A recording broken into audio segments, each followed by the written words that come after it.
And also going, there's a lot of movie in this movie. I don't like things like that. There's a lot of sandwich in this sandwich.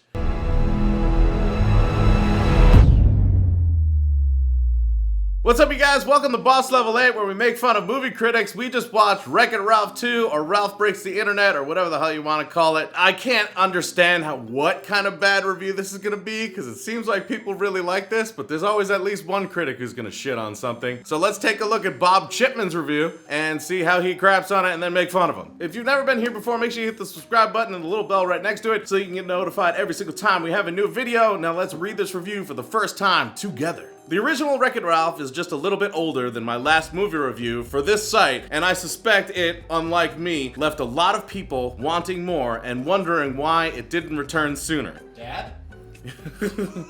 I don't understand why you're suspecting that people wanted a sequel, or why you suspected that people wanted more of this, considering its popularity and the extreme amount of success it had. That would lead me to believe that they didn't have enough. It would lead me to believe that, like, people were buying Wreck-It Ralph shit to the point where they actually made the Fix-It Felix game and had it put in places. I would say the buzz is enough to think and not suspect, but actually know that people wanted more. What was genuinely admirable about Wreck-It Ralph from a storytelling standpoint was how narratively tight it managed to be. There was a lot of movie in that movie, which worked in its favor, but was always going to make a sequel difficult to manage. I feel like there were less subplots in that movie. I feel like there was more stuff in this one. It was more adult themes, there were more plots going on at the same time. Most of the stuff was centrally located in Wreck-It Ralph. In Wreck-It Ralph 2, you had at least two locations at the same time where you were following plots. Sometimes it was 3 or 4. What? That doesn't make any sense. And also going, there's a lot of movie in this movie. I don't like things like that. Like, there's a lot of sandwich in this sandwich. After all, the story is over, isn't it? Wreck-It Ralph solved. Well, pretty much everything about it. Wait, fuck that. The story isn't over. It's life. Technically, Wreck-It Ralph now is like a living thing. Just because one problem is solved doesn't mean story over and everything's done. That's mean.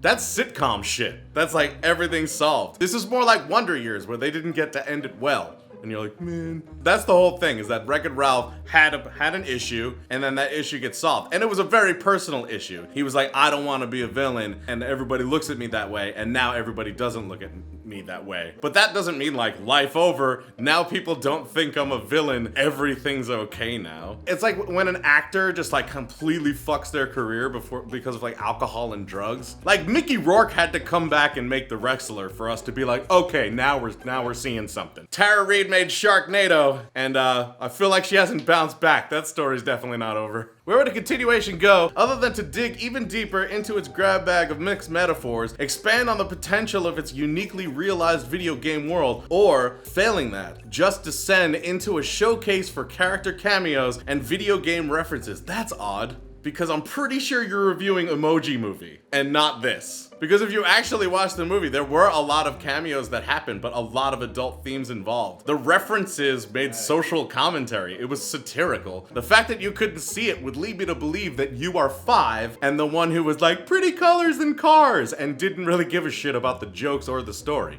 Ralph Breaks the Internet goes with a different option. Erase all development, pretend Ralph and Vanellope retained absolutely nothing they learned in the first movie, and what? What? What are you talking about? They built a friendship. He's not a bad guy anymore. And now they're like moving on. What do you mean they forgot everything? That doesn't make any sense at all. If they forgot everything, they wouldn't fucking know each other. And dump them into a slightly better version of the Emoji Movie because it lets you do more corporate brand synergy, trendy memetic jokes, and pop culture references. Can somebody Google memetic? Right. Is it a thing? I'm sure. Or is this guy an asshole? It's more like, it's like meme tick. It's a meme that's so bad it gives you Lyme disease. It's a really stupid joke, but we're leaving it. Fuck it. All right. In other words, it's not very good. Thanks. We thought you loved it. You could have started with that and just ended with that. But no, we have to continue. That's especially depressing given how fond I was of the first one. Oddly enough, if you were fond of the first one, wouldn't you look forward to more? You said that you were the only one who didn't look forward to more, but I guess if you like something, you're just done with it. Just like you think that once someone solves one problem, the story is over. The sequel is a frustratingly perfunctory movie, where the lack of a strong central story suggests that no one at the studio could think of a reason this series needed a part 2 beyond the fact that a movie about video games would be slightly easier to pack full of marketable references, intercompany crossover branding, and just straight up actual advertising for Google, Pinterest. Jesus fucking Christ. I don't even want to read all of this. Well, the problem is that, like, if you don't think it has a good central plot, which for those of us who have seen this or haven't seen this, the basic central plot is someone's entire life might be destroyed. I feel like there's a pretty good central plot. And that because that someone's life might potentially be destroyed, someone else's life might potentially be destroyed. I feel like there's an even better central plot. So everything else you're saying about how this is just a money-making thing and a reference thing and an advertising thing, although correct, doesn't change the fact that this central plot is a really strong one. The mechanics by which it's possible or necessary for digital beings to abide by the rules of real-world currency are simultaneously over-explained, yet still opaque and nonsensical. So I didn't like the way they make money. It's so weird to say something so petty and so simple, but make it sound really smart with big words. You could have literally just said, I didn't like their money system. That would have been a much easier thing, you know? I agree, some money systems are weird. It's hard to give a stripper a coin, but in Canada, you have to. Unless you're ballin' as fuck. Because $2 coins, anything past that, that's when you start getting to the paper money. And I don't know, man. Seems like a one-time gift and then I'm out. Act 2 is packed with comedic side plots about Ralph getting into gold farming, loot box hunting, and trying to become a viral video star that go on forever, and I don't have a good definition for forever. That's what I'm just assuming is going to be the thing he says next, because it wasn't that long. It actually was kind of short. It's really like a small part of the movie. Yeah, it's like a little blip. It's like shorter than a typical straight-to-DVD Disney montage. That was a long explanation, but you understand what I said. And as always happens with comedies about tech, positively reek of smug, self-satisfied screenwriters indulging a group gripe fest about dumb stuff their kids watch online. I mean, it's dumb stuff everyone watches online. And to be fair, before YouTube and online, there was America's Funniest Home Videos. And if you think that the entire nation wasn't watching people get hit in the balls and cats falling off of shelves every single fucking night together, then you didn't live during that time, and now you do it online. As is often the case with bad sequels, you can see the germ of a solid idea here along with how it probably went wrong. They still need Ralph to be the main character, so for no good reason, he suddenly reverts to an insecure idiot so he can be the one to make the bad decisions that, holy crap, he was an insecure idiot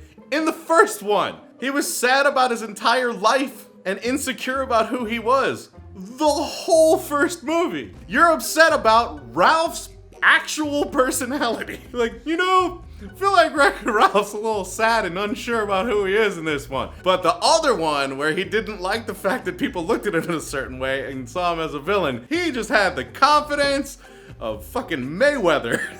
I can't imagine any fans of the original will be thrilled that Felix and Calhoun get set up for a B story of their own, only to have the film completely forget they exist until the very end. They're not the star of the movie. There's a little tiny side plot. And also, before you said that there was less meat to the story than the other one, and now you're bringing up one little side plot that adds to the meat. It doesn't make any sense. There's a tiny little side plot. And in the end, it actually, I'm not gonna give shit away, but it completely makes sense what happened with Felix. It completely makes sense. And the way things end, it makes it make sense even more. It definitely feels like some heavy editing was involved given how prominent yet airless the viral video subplot is. How long do you think this movie was? It's animated. It's not like, oh, we have too much footage. They have to animate all this shit. If there's animated outtakes, animators are like, fuck, we have to animate outtakes now? God. What are we, Pixar? Yeah, exactly. We can't all be Pixar. We can't all be the other studio. It's possible that it was ultimately too much to ask for Ralph Breaks the Internet to be anything more than characters without anywhere left to go, making, hey, you understand the plot. It's a character who possibly has nowhere to go. Aw. Oh shit. That sounds like a really strong plot to have in the middle of a movie. I hope they make that. But given the expected caliber of the original, I was definitely expecting more. There's likely still potential in Ralph's premise and cast, but you wouldn't know it from this installment. Which again is really funny because you initially started with a bunch of people wanted more of this, except you, and then it ended with, we could probably get more from this cast and this idea. So which one is it? You bookended with opposites. That's not fair. That's like if the Deathly Hallows had no fucking magic. Why does this last book have no magic? Why did it go from the wizarding world to the world? Harry gotta pay the bills, motherfucker. Anyway, you guys let us know what you thought of Wreck-It Ralph 2 if you saw it. If not, are you excited to see it? And what did you think about this guy's review? Put it down in the comments. And if it's your first time here, make sure you hit the subscribe button and the little bell right next to it so you can get notified every single time we have a new video. Also, this video was recorded live on Twitch, and you can go to twitch.tv/bosslevel8 to see us film live and do a whole bunch of other fun stuff. So make sure you check it out. Until we see you next time, geek out and game on.